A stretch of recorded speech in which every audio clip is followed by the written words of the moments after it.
Hello, hello, and welcome back. I have a quick announcment for you today. We're going to do two things. One, a fun announcement about portraits. As you can see here, some of my past portraits.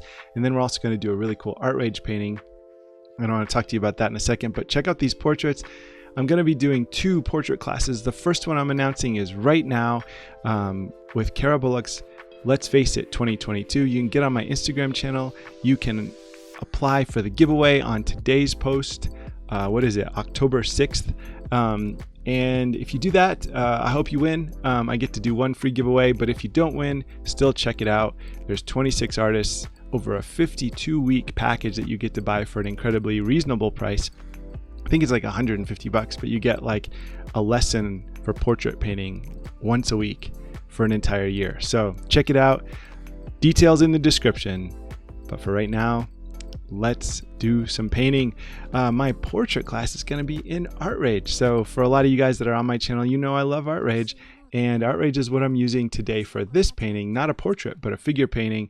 And this is from one of my favorite series, and it's one that I didn't even really finish recording this. I don't know what happened to the rest of the footage, but I had enough of it that I thought I just got to share it. So this was a blast to paint. It has a lot in common with what I teach in the portrait class in terms of style, but the portrait class has a lot specifically tailored toward how I approach a portrait, my thinking, and a lot more of the conceptual stuff. There's also a fair amount of technical know-how that goes into portraiture. It's a little bit more of a technical exercise than something like this, but there's a lot of proportion, a lot of drawing here as well. So I thought it was a fun thing to share just because I wanted to share it. This series, I want to talk to you about it a little bit. It's not something we get to talk about a lot on my channel, but it's something I want to merge into is more that a lot of different facets and dimensions in painting. And one of those is reference gathering. You know, we can all share stories about where we get our references and where the best ones are and which ones are copyright free and all of that. It's something we got to do, something we got to talk about. But for this one, this was my own photo shoot. So pre-pandemic, I had this idea of this space, kind of a confluence of 1950s attire mixed with sort of an astronaut. So you're getting kind of like a 1950s Americana combo pack where you get this woman in this A-line dress, but then she's got like an aviation helmet or space helmet on. And there she is with her little dog and her driving gloves and the whole thing. And so it's trying to sort of do something like a remix of 1950s Americana, speaking to a lot of the imagery and ethos from that era. And I had her in front of a Dairy Queen, and she was there with her boyfriend, and it was a really fun photo shoot because they were both dressed appropriately for the theme.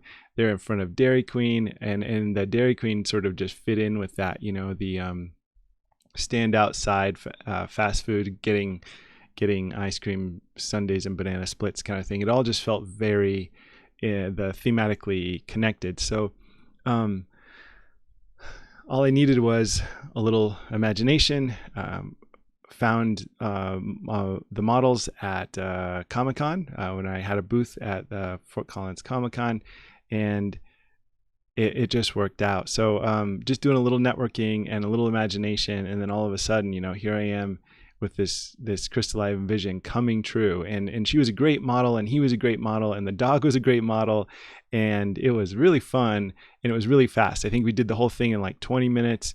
And afterward, I was able to do a handful of paintings and send her one of them just to say thank you to the models. They're a partnership, so they got to share the work, and that was a great way to thank them and a really fun way to participate.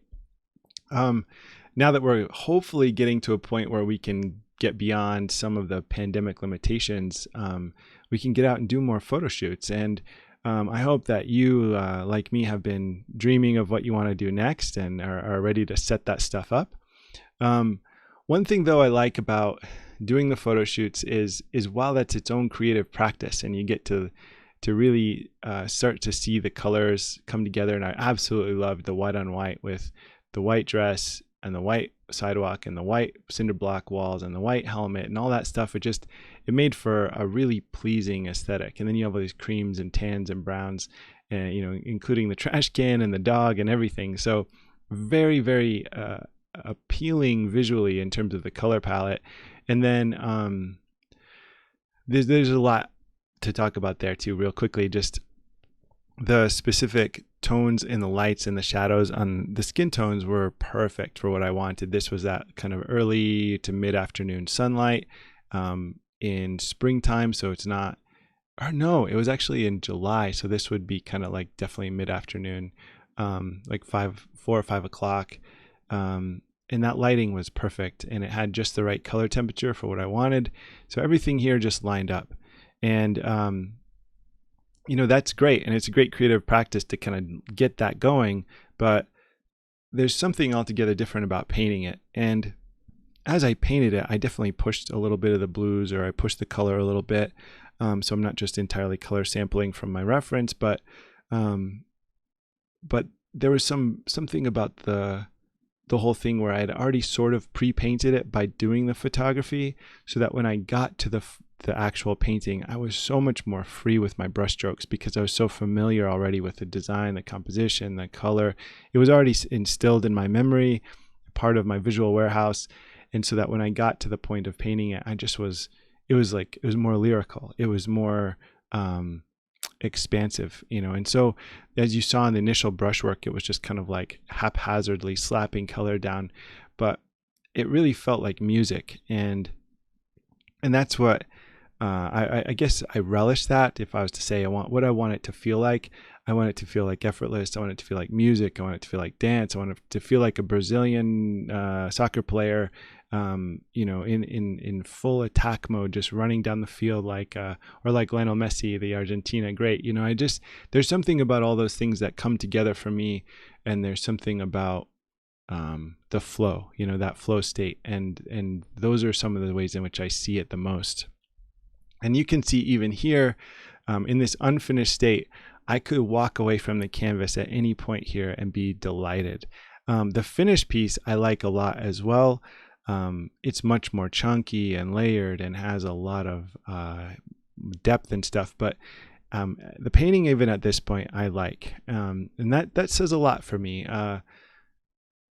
It encourages me, even going back, looking at this now, as we're kind of mid-pandemic, I'm guessing we'll probably be at this for another little while. It encourages me to get back out and to do some work and to get my next dream into being.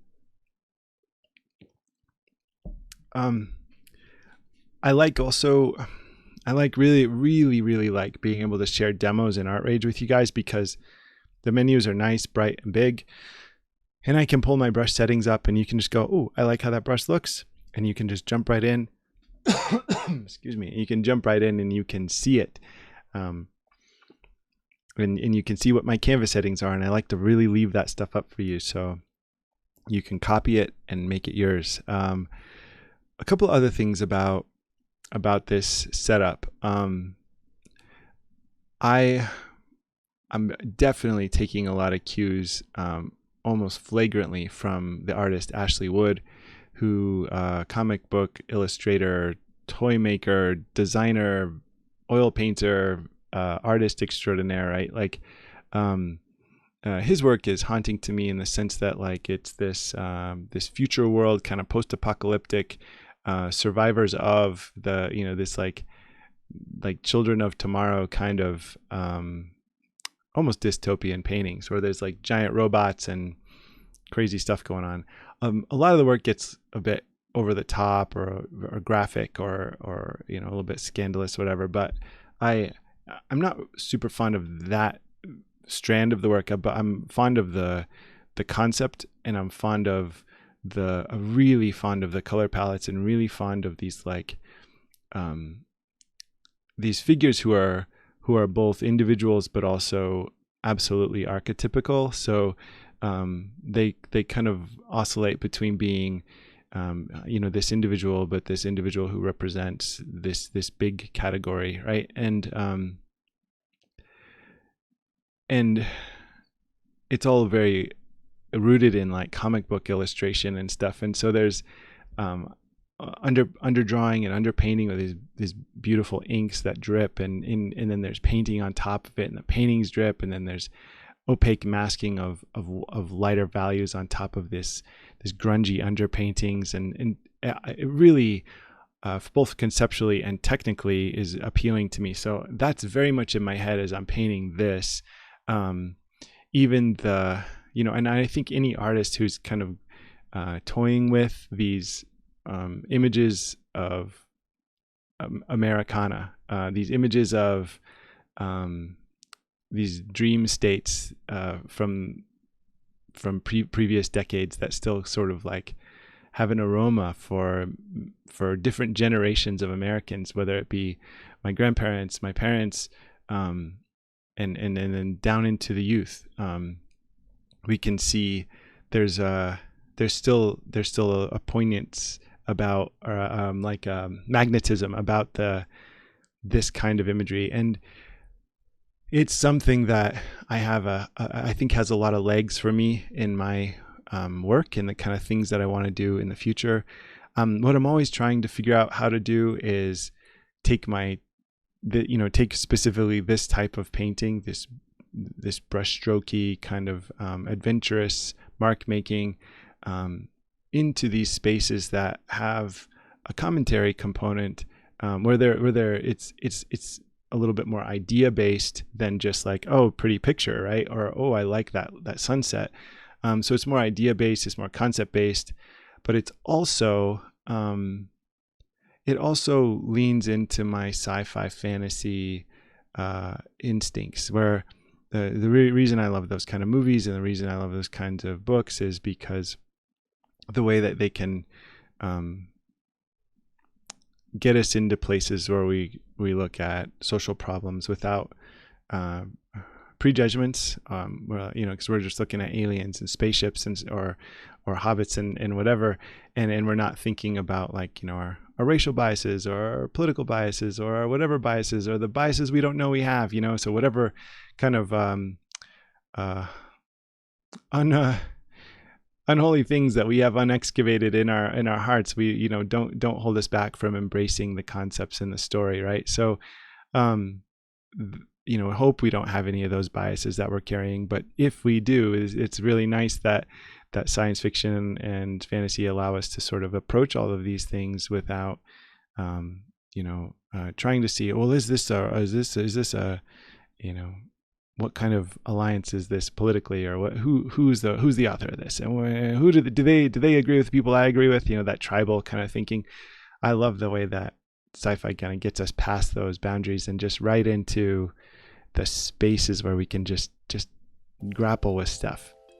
And so hopefully in the future I can find a way to bring all those things into sort of a nexus of meeting the technical, conceptual, idea-based genre paintings that I want to do, but do them with a sort of seriousness. I want to do a lot more sci-fi fantasy work that has the earnestness of and contemplativeness of a Wyeth painting or whatever. Yeah, right. Yeah, I'm gonna do that, right? But dream big, right? Dream big. We got to go for it.